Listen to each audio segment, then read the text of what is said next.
Hello everyone, electromagnetic induction के एक और वीडियो में आपका स्वागत है।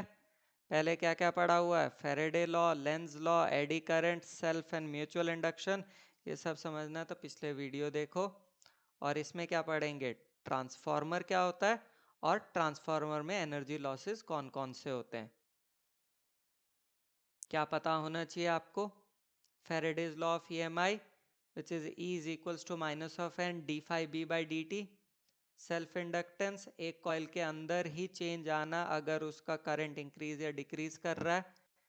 N phi B equal to L I and E is equals to minus of L D I by D T.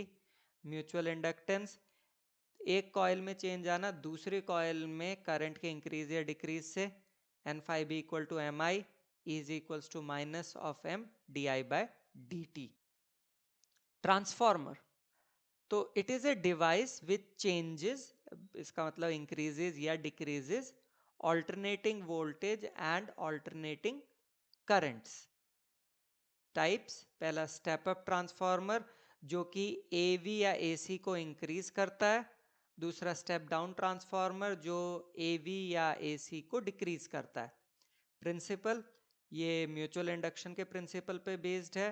Construction देखें तो ये आपका एक डायग्राम है और या दूसरा, दोनों में फ़र्क ये है कि इसमें प्राइमरी और सेकेंडरी के बीच में काफ़ी बड़ा गैप है, इसमें प्राइमरी और सेकेंडरी के बीच में गैप बहुत कम है। बाय द वे, प्राइमरी इस कॉइल को कहा गया, सेकेंडरी इस कॉइल को कहा गया। ठीक है, रीजनिंग क्या है इसकी मैं बताऊंगा, बाकी प्रिफर ये वाला किया जाता है। तो प्राइमरी एंड सेकेंडरी कॉइल है, एक दूसरे से इंसुलेटेड और सॉफ्ट आयरन कोर पे लगाया गया दोनों को। प्राइमरी में नंबर ऑफ टर्न्स जो है एनपी है, सेकेंडरी में एनएस है। अब अजम्पशन क्या क्या है? Resistance and current in primary coil is small, okay, primary मतलब ये वाली by the way. Same magnetic flux links both primary and secondary, ये बड़ा इंपॉर्टेंट पॉइंट है। और तीसरा, current in secondary is small. Theory और वर्किंग देख लेते हैं। When an alternating EMF or voltage is applied to primary, the resulting current produces an alternating magnetic flux which links the secondary and induces an EMF in it. Simple भाषा में क्या है कि जब आपने प्राइमरी को ऑल्टरनेटिंग EMF या voltage supply की तो उससे करंट फ्लो करेगा। उस करंट के फ्लो होने के कारण क्या है कि आप एक मैग्नेटिक फ्लक्स जनरेट होगा जो सेकेंडरी से लिंक्ड है और वो सेकेंडरी के अंदर एक ईएमएफ इंड्यूस करेगा। ठीक है, फाई अगर फ्लक्स है हर टर्न का, ठीक है, तो उस सिनेरियो में आपका EMF induced in secondary ES होगा minus of NS D phi by D T. EMF induced in primary होगा EP is equals to minus of NP d phi by dt। ठीक है, ES VS के बराबर होता है और EP VP के बराबर होता है। तो यहाँ पे VS is equal to minus of NS d phi by dt और VP is equal to minus of NP d phi by dt। अगर दोनों को डिवाइड कर दें तो VP by VS is equal to NP by NS। ठीक है, अगर आपके ट्रांसफार्मर की एफिशिएंसी 100% है तो इनपुट और आउटपुट पावर सेम होनी चाहिए। पावर आपका होता है VI यानी कि IP VP is equal to IS VS primary और सेकेंडरी के लिए। तो IP by IS is equal to VS by VP which is equal to NS by NP। बड़ा इंटरेस्टिंग है। तो अगर स्टेप अप ट्रांसफार्मर है तो उसमें नंबर ऑफ टर्न्स सेकेंडरी में ज्यादा होंगे क्योंकि वोल्टेज बढ़ानी है ना।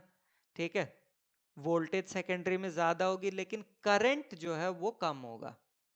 स्टेप डाउन ट्रांसफार्मर में आपका नंबर ऑफ टर्न्स जो है वो प्राइमरी में ज्यादा होंगे, वोल्टेज भी प्राइमरी में ज्यादा होगी लेकिन करंट सेकेंडरी में ज्यादा होगा।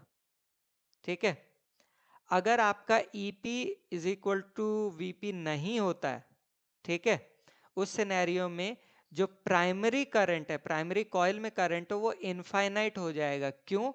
क्योंकि प्राइमरी की रेजिस्टेंस जो है वो हमने अज्यूम की है 0 है।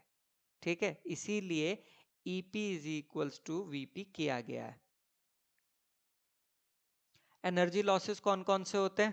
पहला होता है आयरन लॉस, क्योंकि आपने क्या किया हुआ है कि आयरन लिया हुआ है, आयरन सॉफ्ट आयरन कोर लिया हुआ, उसके कारण एडी करंट बनेंगे, उसके कारण लॉस होगा। सॉल्यूशन क्या करें? लेमिनेटेड कोर यूज करना चाहिए, एडी करंट्स देखो और समझो। हिस्टेरेसिस लॉस कि रिपीटेड साइकिल है मैग्नेटाइजेशन और डीमैग्नेटाइजेशन के आयरन कोर की, तो उसके कारण हिस्टेरेसिस लॉस होगा। इसका सॉल्यूशन क्या है? ऐसा मैग्नेटिक मटेरियल लो जिसका हिस्टेरेसिस लॉस कम हो। फ्लक्स लीकेज कुछ भी कर लो, प्राइमरी और सेकेंडरी के बीच में से फ्लक्स लीक जरूर करेगा। तो इसके लिए क्या करते हैं, प्राइमरी और सेकेंडरी को एक के ऊपर ही लपेट दो। याद करो मैंने कहा था पहला डायग्राम क्यों प्रिफर किया जाता है। कॉपर लॉस, इसमें क्या कॉपर कॉइल्स यूज की उसके कारण, तो इसका सॉल्यूशन क्या है? थिक वायर्स यूज करो क्योंकि उसमें रेजिस्टेंस कम होती है। अब लॉन्ग डिस्टेंसेस पे ट्रांसफार्मर कैसे ट्रांसमिट करते हैं वो भी समझ लेते हैं। तो जो जनरेटर से वोल्टेज आउटपुट निकला उसे स्टेप अप किया, ठीक है, करंट रिड्यूस हुआ, तो पावर लॉस कम हो जाएगा क्योंकि पावर लॉस होता है I2R। तो अगर I कम हो रहा है तो पावर लॉस भी कम होगा। इस वोल्टेज को लॉन्ग डिस्टेंस ट्रांसमिट करते हैं सब स्टेशन पे, वहां उसे स्टेप डाउन किया जाता है, फिर इसे स्टेप डाउन किया जाता है नेक्स्ट सब स्टेशन पे, फिर ये यूटिलिटी पोल पे जाता है, फिर ठीक है आपके घर में पहुंचता है 240 volts. Acknowledgement, thank you so much Google, Bing, NCERT, जहां से भी जो भी इमेजेस मिली। नेक्स्ट वीडियो किस चीज का, अल्टरनेटिंग करंट का, जरूर देखिए। Thank you.